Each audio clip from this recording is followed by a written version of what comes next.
Stop for a second. Tonight, when you go to bed, you'll probably close a window, pull a net, spray something, maybe curse under your breath at that one mosquito buzzing near your ear, and you'll fall asleep. But here's a question that nobody ever asks. What did ancient humans do? No windows, no nets, no DEET, no citronella candles, no screens, nothing. Just open air, warm nights, and billions of mosquitoes that had been evolving for over 100 million years, long before humans even existed. So how did they survive? How did they sleep? And why, after all this time, are mosquitoes still the deadliest animal on the planet? Stay with me, because the answer is stranger, darker, and more fascinating than you think. The enemy you've never respected. Let's start with something most people get completely wrong. We think of mosquitoes as annoying, a minor inconvenience, something to slap and forget about. But that is a very modern, very privileged way of thinking. For most of human history, a mosquito wasn't annoying. A mosquito was a potential death sentence. Mosquitoes carry malaria, dengue, yellow fever, Zika, encephalitis, and at least a dozen other diseases that have, combined, killed more human beings than every war in history, combined. Let that land for a second. More deaths than all wars, ever. The Roman Empire didn't just fall because of politics or invasion. Malaria was eating it from the inside.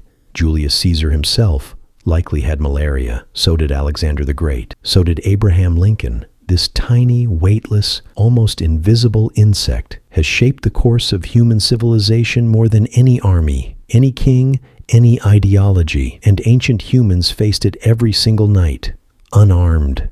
What ancient humans actually did. So what was their strategy? Here's where it gets really interesting, because they weren't helpless, not even close. Strategy number 1, fire. This is the big one, and it's older than you think. Humans have controlled fire for at least 400,000 years, maybe longer. And one of the most important things fire did, beyond warmth, beyond cooking, was smoke. Smoke is a mosquito's worst nightmare. It confuses their CO2 detection system.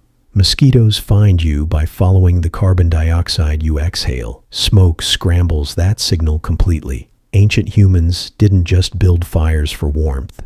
They slept around them. They built their sleeping areas downwind of the smoke deliberately.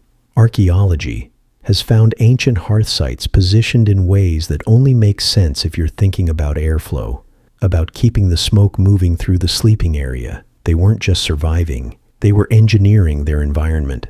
Strategy number 2, elevation and location. Mosquitoes are weak flyers. They struggle above a certain height and in moving air.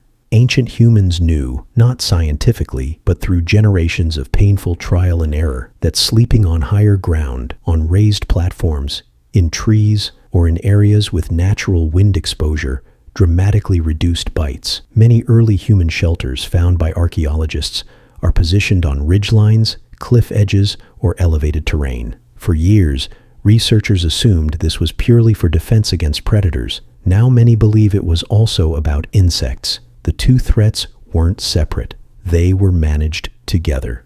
Strategy number 3, natural repellents. This one is remarkable. Indigenous communities across Africa, Asia, and the Americas, communities that maintained ancient practices well into the modern era, were observed rubbing specific plants, muds, and animal fats onto their skin before sleep.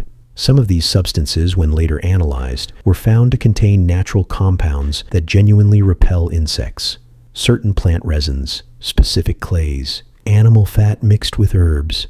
They didn't know the chemistry, but they knew it worked. This is thousands of years of empirical knowledge, passed down through generations, refined through lived experience, long before anyone had a laboratory. Strategy number 4, they adapted biologically. Here's the part that genuinely fascinates scientists. Human populations that have lived in high malaria regions for thousands of generations show genetic mutations that provide partial protection. The most famous is the sickle cell trait, common in sub-Saharan African populations, which offers significant resistance to malaria. This is evolution responding to mosquitoes in real time. The mosquito didn't just shape human culture and behavior, it literally shaped human DNA. the psychology of living with it. But here's what I really want you to think about. Ancient humans didn't just develop physical strategies. They developed a psychological relationship with this threat. They couldn't eliminate it. They couldn't fully escape it. So they learned to live inside it. Modern psychology has a concept called habituation, the process by which the brain reduces its response to a stimulus that is constant and unavoidable. You stop noticing the hum of your refrigerator. You stop feeling the weight of your clothes. Ancient humans, exposed to mosquito bites every single night from birth, likely habituated to them far more deeply than we do today.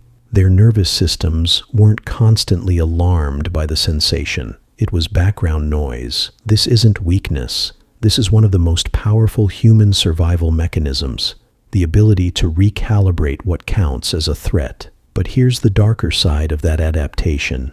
When you habituate to something dangerous, you also lower your guard against it. You stop treating it as an emergency. Researchers believe this psychological adaptation, this habituation, may have actually made ancient populations more vulnerable to the diseases mosquitoes carried, because they didn't react to bites with the urgency that might have prompted avoidance. They'd been bitten 1,000 times. What was one more?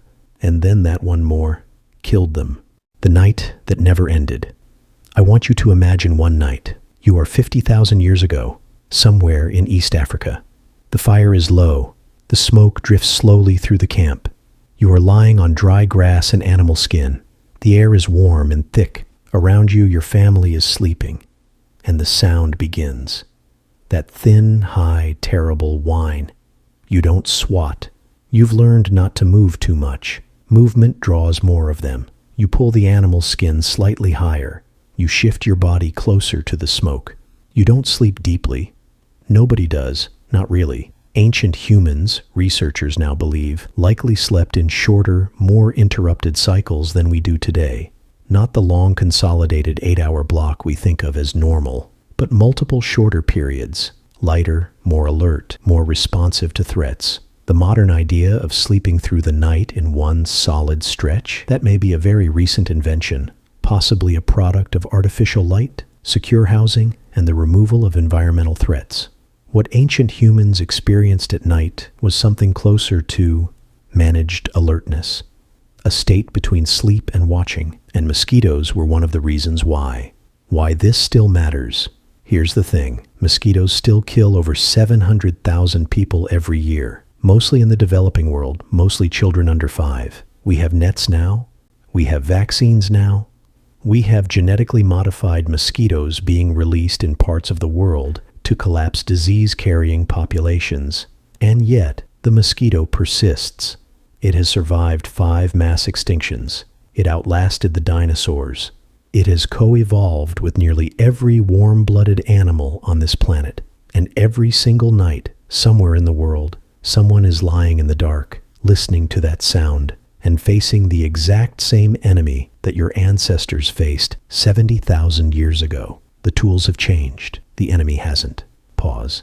So tonight, when you pull your blanket up, when you close that window, when you reach for that repellent, take 1 second and think about the 100,000 years of human struggle, ingenuity, adaptation, and loss that led to that small, simple gesture. You are not just swatting a mosquito. You are the latest chapter in the oldest war on Earth. If this changed how you see something you do every day, share it. And if you want to go deeper into the hidden history behind ordinary human behavior, subscribe.